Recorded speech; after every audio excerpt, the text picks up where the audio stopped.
हाँ जी, तो कैसे हो आप लोग? आप सबका इस यूट्यूब चैनल पे बहुत-बहुत स्वागत है। आज की इस वीडियो में हम लोग पढ़ेंगे यूपी बोर्ड क्लास 10th का एक प्रीवियस ईयर क्वेश्चन पेपर। जी हाँ, देख सकते हो ये आप स्क्रीन पे आर्ट्स एक एचए कोड का ये क्वेश्चन पेपर है। ये 2024 के बोर्ड एग्जाम में आया था और अभी-अभी जो 2025 में आपका बोर्ड एग्जाम होगा, ठीक है, जो 24 फरवरी से स्टार्ट हो रहा है और हिंदी का पहले दिन पेपर है, उसमें देखना इस पेपर सेट से डायरेक्ट टू डायरेक्ट क्वेश्चन फंसेंगे।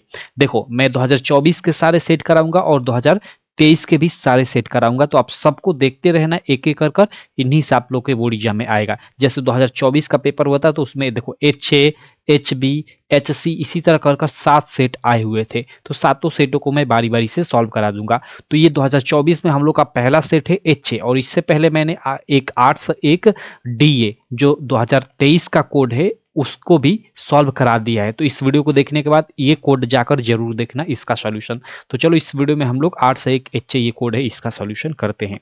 सबसे पहले यहाँ पे आप सब लोग जानते हो कि आपका 20 मार्क का शुरू में बहुविकल्पीय प्रश्न होगा। तो सबसे पहले जो ये बहुविकल्पीय प्रश्न है खंड अ के अंतर्गत, इनको सॉल्व करते हैं। उसके बाद हम लोग खंड ब के अंतर्गत जो आपके वर्णनात्मक प्रश्न है यानी सब्जेक्टिव क्वेश्चन संदर्भ व्याख्या वाले, उनको भी करेंगे। तो चलो इसमें पहला क्वेश्चन है, आप देख सकते हो स्क्रीन पे कि शुक्ल युग के लेखक नहीं है। ओके, जो शुक्ल युग के लेखक नहीं है उनका नाम बताना है। जयशंकर प्रसाद शुक्ल युग के लेखक हैं, प्रेमचंद जी भी हैं, रामचंद्र शुक्ल हैं, इनके ही नाम पे इस युग का नाम शुक्ल युग पड़ा है। ठीक है, हालांकि भारतेंदु हरिश्चंद्र इस युग के लेखक नहीं है, तो जो नहीं है वो छांटना था, तो वो डी वाला ऑप्शन हो जाएगा। ठीक है, शुक्ल युग को आप लोग याद रखना, छयवादी युग भी बोलते हैं, प्रसाद युग भी बोलते हैं, या प्रेमचंद युग भी बोलते हैं। ठीक है, इसकी समय सीमा आप लोग याद रखना 1919 से 1938 ईस्वी तक मानी जाती है। आपके एग्जाम में कई बार पूछा जाता है। ठीक है, तो शुक्ल युग हो गया, या छयवादी युग या प्रसाद युग, बात एक ही हुआ। ठीक है, चलो आगे चलते हैं। प्रश्न संख्या सेकंड क्या है कि पूस की रात कहानी के लेखक है। भाई पूस की रात कहानी के लेखक प्रेमचंद जी, मुंशी प्रेमचंद है, सब लोग जानते हो। उसके बाद प्रश्न संख्या थर्ड है कि सिंदूर की होली के नाटककार है। ओके, सिंदूर की होली ये नाटक विधा पे आधारित रचना है और इसके नाटककार कौन है, तो वो लक्ष्मी नारायण मिश्र है। थर्ड का ये सी वाला बिल्कुल राइट ऑप्शन हो जाएगा। क्वेश्चन नंबर फोर्थ है, आप स्क्रीन पे देख सकते हो कि रूस में 25 मास यात्रा वृत्त के लेखक है। रूस में 25 मास यात्रा वृत्त के लेखक कौन है? डॉक्टर नागेंद्र प्रभाकर माचवे, राम वृक्ष बेनीपुरी या राहुल संकीर्त्यायन। सही ऑप्शन डी वाला है, राहुल संकीर्त्यायन। यह एक प्रसिद्ध यात्रा साहित्य विधा के लेखक हैं और रूस में 25 मास राहुल संकीर्त्यायन जी की ही यात्रा वृत्त विधा की रचना है।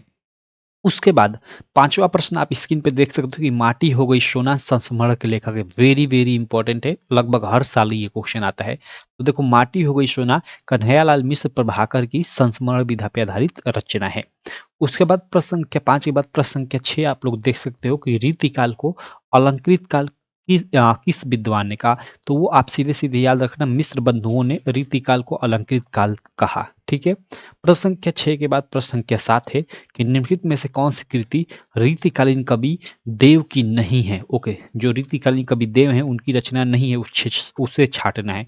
कवि प्रिया, भाव विलास, भवानी विलास, रस विलास। तो देखो, भाव विलास, भवानी विलास, रस विलास कवि देव की तो रचनाएं हैं, लेकिन कवि प्रिया नहीं है। अब कहोगे तो कवि प्रिया किसकी है, तो कवि प्रिया केशव दास जी की है। किसकी है भाई, तो ये केशव दास जी की है। क्लियर, तो जो नहीं है उसे छाटना था, तो ये नहीं है।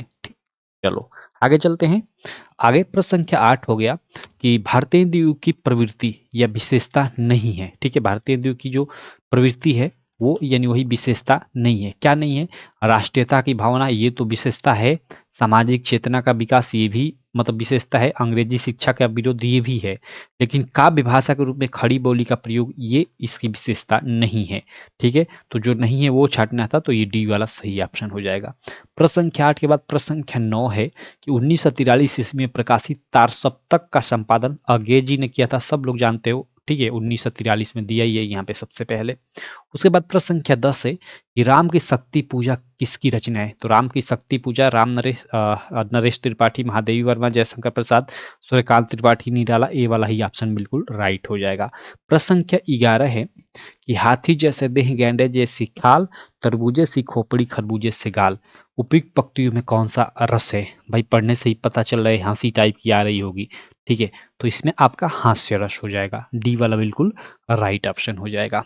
चलो प्रश्न संख्या 12 है कि उस काल मारे क्रोध के तन कांपने उनका लगा, मानो हवा के वेग से सोता हुआ सागर जगा। उपयुक्त रेखांकित पंक्ति में कौन सा अलंकार है? हमें अलंकार बताना है प्रश्न संख्या 12 में। ठीक है, तो देखो इसमें सही आपका जो होगा उपमा अलंकार, रूपक अलंकार, उत्प्रेक्षा अलंकार, श्लेष अलंकार में से आपका सी वाला बिल्कुल राइट ऑप्शन होगा, उत्प्रेक्षा अलंकार। तो क्वेश्चन नंबर जो 12 है उसके लिए सी वाला बिल्कुल राइट ऑप्शन होगा। प्रश्न संख्या 13 है कि जो सुमिरत सिद्धि होए गणनायक करिवर बदन, करहूं अनुग्रह सोई बुद्धि राशि सुगुण सदन। उपयुक्त पंक्तियों में हमें छंद बताना है कि इसमें कौन सा छंद है। तो इसमें आपका सोरठा छंद हो जाएगा, ए वाला ही बिल्कुल राइट ऑप्शन हो जाएगा। आप मात्राएं भी गिन सकते हो। प्रश्न संख्या 13 के बाद प्रश्न संख्या 14 के निम्नलिखित में से किस शब्द में अनु उपसर्ग का प्रयोग नहीं हुआ है? जिसमें नहीं हुआ है वो बताना है। तो देखो कर्ण से पहले अनु लगा है, यानी कर्ण एक शब्द है, उससे पहले अनु यानी ये उपसर्ग लगा है इसमें। शासन से पहले देखो अनु उपसर्ग लगा है। अनु देखो वाद, वाद एक शब्द है, उससे पहले अनु एक उपसर्ग लगा है। लेकिन यहाँ पे देखो ये कोई शब्द नहीं है, ठीक है, ये कोई प्रॉपर शब्द नहीं है और इसके पहले ये उपसर्ग लगा है, तो ये नहीं हो जाएगा। तो अनु उपसर्ग किसमें नहीं लगा है? तो इसमें नहीं लगा है।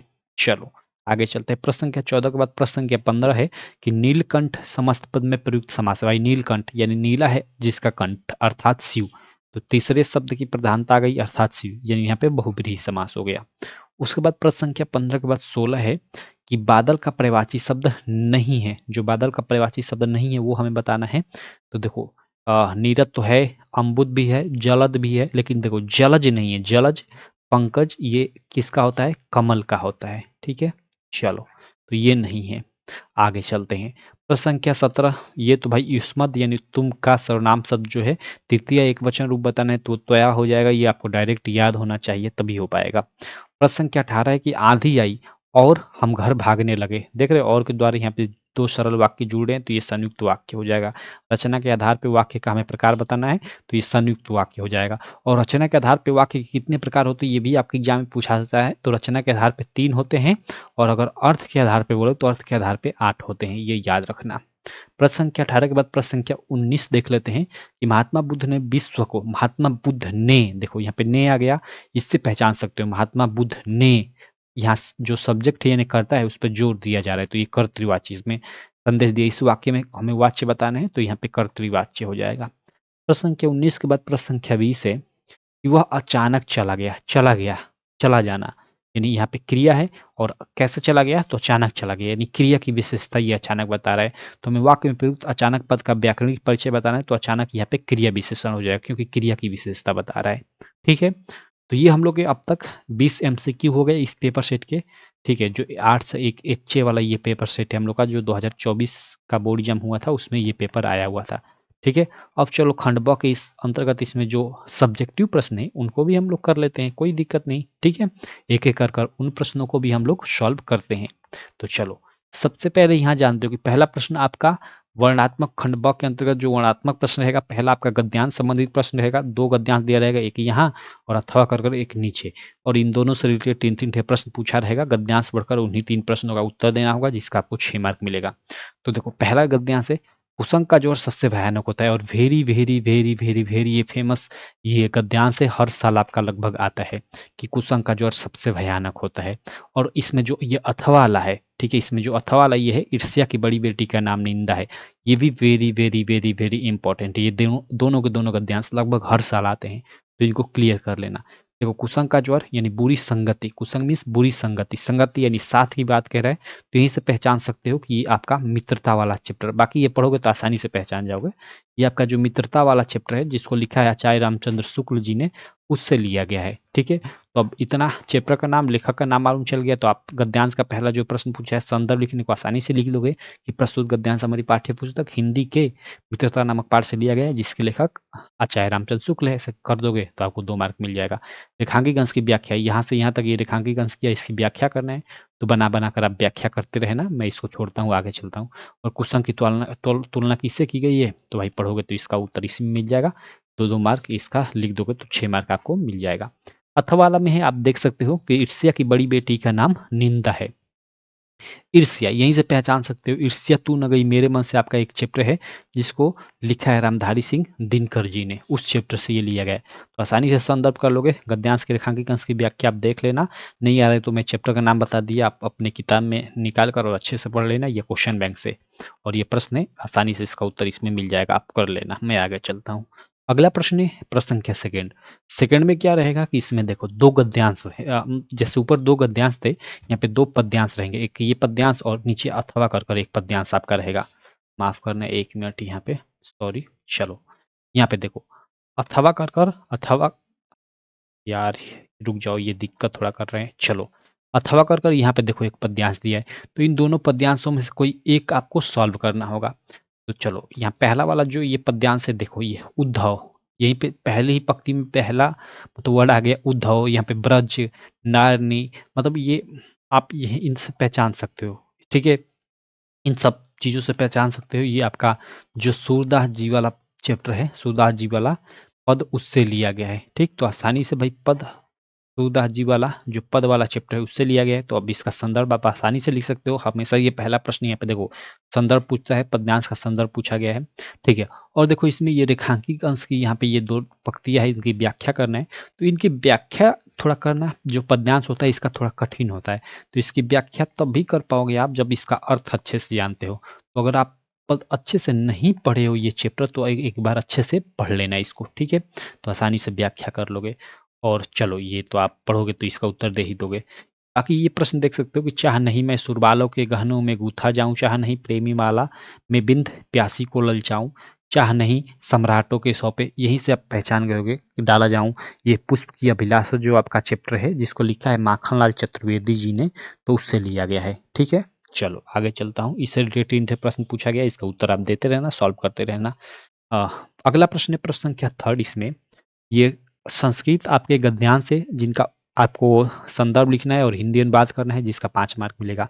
दो रहेगा, एक ऊपर एक नीचे अथवा कर, तो दोनों में से कोई एक करना होगा। यहाँ पे देखो पहला ये क्या है, वाराणसी या प्राचीन काल देव गेहे गेहे विद्या दिव्यम ज्योति घोतके, ओके, यहीं से पहचान गए कि ये वाराणसी वाला जो आपका चैप्टर है उससे ये लिया गया है। तो आसानी से संदर्भ लिख सकते हो, और इसमें संदर्भ लिखते समय ना लेखक का नाम नहीं लिखना होता है, और जो पद्यांश इसमें यानी श्लोक होता है उनका संदर्भ लिखते समय कवि का नाम नहीं लिखना होता है, सिंपल इसका लिखना होता है। तो यहाँ संदर्भ लिख दो और इसका जो भी अर्थ है इसका अर्थ हिंदी अर्थ लिख दो, आपको 2+3 यानी 5 मार्क मिल जाएगा।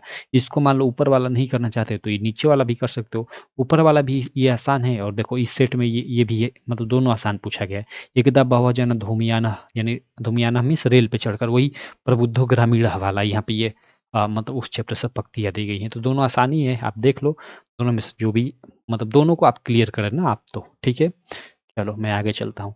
बाकी यहाँ पे देख सकते हो ये वाला सार्थक पुरुषोत्तम मित्रम किंचित मित्रम, ये आपका जो जीवन सूत्राणी वाला चैप्टर है उससे लिया गया है। ये श्लोक चौथा प्रश्न आपका, जैसे दो श्लोक यहाँ पे रहेगा, इनको पद्यांश बोला जाता है, और दोनों में से किसी एक का आपको संदर्भ और हिंदी अनुवाद करना होगा, जिसका आपको 5 मार्क मिलेगा। तो इसमें पहला देख सकते हो ये जीवन सूत्राणी से लिया गया, ये बंधन मरण वापि जय वापि पराजय उभयत समो वीर वीर भाव ही वीरता, ये जो है ना वीर वीर पूज्यते से लिया गया। तो दोनों में से किसी एक का आप संदर्भ लिख देना, हिंदी अनुवाद कर देना, जिसका 5 मार्क आपको मिल जाएगा।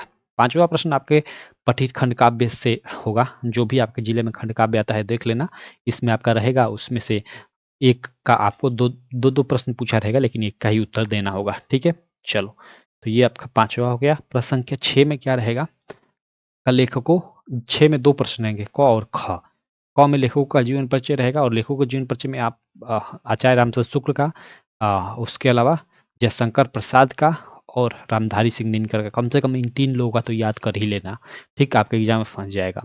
और उसके बाद ख में, इसमें कवियों में आप सूरदास जी का, तुलसीदास जी का, महादेवी वर्मा का और किसी एक और का, कम से कम 4 लोग का याद करना, आपका 5-5-10 मार्क यहाँ से फिक्स हो जाएगा। और देखो जीवन परिचय लिखते समय याद रखना, आपको अच्छे से संक्षिप्त परिचय बनाकर लिखना है, नहीं तो आपका मार्क कट जाएगा, ठीक। प्रश्न संख्या, इसके बाद 6 के बाद प्रश्न संख्या 7 में आपको एक श्लोक लिखना होगा, और जो इस प्रश्न पत्र में ना आया हो, यानी जो ऊपर 2 श्लोक पूछे थे ना संदर्भ और हिंदी अनुवाद करने को, उनको नहीं लिखना है, कोई अलग सा लिखना है। तो आप लिख देना, कोई भी श्लोक याद कर लेना, यहाँ पे लिख देना, 2 लाइन का आपको 2 मार्क मिल जाएगा। यहाँ पे प्रश्न संख्या 8 है, ये कभी कभी अंत में भी किसी किसी पेपर सेट में दिया होता है, ठीक है। यहाँ क्या ये देखो ये पूछा गया है पत्र लेखन संबंधित, ये 4 मार्क का प्रश्न 2 पूछा गया है, इनमें से किसी एक पे आपको पत्र लिखना है, तो आप लिखते रहना। मैं आगे चलता हूँ। प्रश्न संख्या 9 है कि ऐसा ही आपका प्रश्न आएगा इस बार भी, इसी मतलब पैटर्न पे बनेगा। तो ये रहेगा, आप देख सकते हो इस पेपर सेट में क्या पूछा गया है कि 2 प्रश्नों का हमें उत्तर देना है संस्कृत में और 4 ठी यहाँ पे प्रश्न रहेगा। तो चलो इनको सॉल्व भी करा देता हूँ। चंद्रशेखर का आसी, चंद्रशेखर कौन था भाई? तो कह के जगह लिख दो कि एक प्रसिद्ध क्रांतिकारी देशभक्त च आसीत। ठीक। वीर केन पूज्यते, केन के जगह लिख दो वीरेण, वीर वीरेण पूज्यते। वाराणसी नगरी कस्या नद्या कुल स्थिता, तो कस्या के जगह पे लिख दो गंगाया, मतलब गंगाया नद्या कुल स्थिता। ज्ञानम कुत्र संभवती, कुत्र के जगह लिख दो संभवती। चारों प्रश्न काफी आसान आसान है, ये चारों में से किन्हीं 2 का ही उत्तर लिखना है आपको, जिसका 2 मार्क आपको मिलेगा। और अंत में जो प्रश्न यहाँ पे है आप लोग देख सकते हो इस पेपर सेट में, आपका ये जो भी टॉपिक दिया गया इस टॉपिक में से चूज कर आपको क्या लिखना है, एक निबंध लिखना है, जिसका आपको 7 मार्क मिलेगा। तो आप इन पे तैयार कर लेना निबंध। तैयार क्या कर लेना, निबंध तो आपको अपने मन से ही बनाकर ही लिखना पड़ेगा एग्जाम में। जो भी चीज़ें इसमें आई हैं, ये सारे के सारे पेपर सेट को अच्छे से पढ़ लेना, जो भी चीज़ें इसमें हैं याद कर लेना, आपके एग्जाम में इससे क्वेश्चन देखने को मिलेंगे। ठीक है। इसी तरह देखो आपको कितना आएगा, तो देखो एक पेपर सेट करोगे तो उसमें से बहुत ज़्यादा तो नहीं आएगा, लेकिन इसी तरह HA, HB, HSC, HD 2024 वाले और 2023 वाले आप लोग जो DA और DB वाला जो पूरा सेट है उसको सॉल्व कर लोगे ना, तो आपके एग्जाम में समझ जाओ ना कि इस इन्हीं 2023 और 2024 इन्हीं 2 मतलब साल के पेपरों में से ना 90 मार्क तक का क्वेश्चन, मतलब 70 मार्क का पेपर होता है, तो समझ जाओ कि उसमें से 60 मार्क का क्वेश्चन आपका फंस ही जाएगा, आसानी से फंस जाएगा, इससे कम तो नहीं फंसने वाला। तो आप इन 2 सालों का पेपर जरूर पढ़कर जाना। ठीक है। चलो बाकी आशा करता हूँ आपको ये वीडियो काफ़ी अच्छी लगी होगी। वीडियो अच्छी लगी तो चैनल को सब्सक्राइब करना, वीडियो को लाइक करना और अपने सारे दोस्तों में इस वीडियो को शेयर भी करना। चलो मैं मिलता हूँ आपसे नेक्स्ट वीडियो में, तब तक के लिए थैंक यू।